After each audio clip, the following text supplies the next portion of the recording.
Hello everyone, Dr. Garbs here. I want to share something positive with you today. There's a lot of negativity out there, and a common theme is that we don't have the ability to control whether we're going to get sick or not. And honestly, that's scaring the hell out of everyone. Now I'm here today to tell you have more control over this than you think.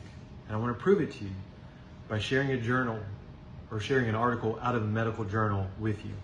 Now it's out of the New England Journal of Medicine, so I didn't get this from People's Magazine or Reader's Digest. Now the title of it is Psychological Stress and the Susceptibility to the Common Cold.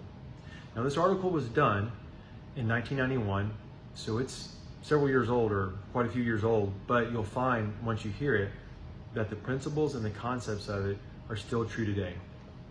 So what the authors set out to do is they wanted to find out how did someone's stress levels affect their ability to catch a cold and to fight off the cold.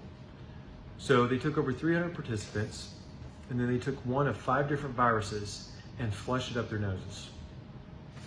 Coincidentally, one of the viruses was a coronavirus.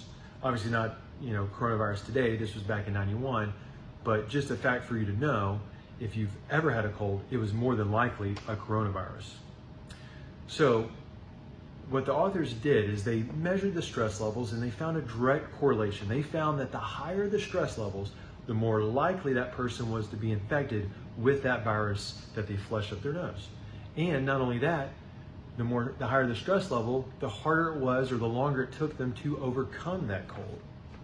So it was a very strong risk factor. It actually outweighed all the other risk factors. So whether the person was a smoker, whether they were overweight, whether they ate poorly. So all those factors, this outweighed. So in other words, if someone ate well but had high levels of stress, they did worse than the person that ate poor and had lower levels of stress.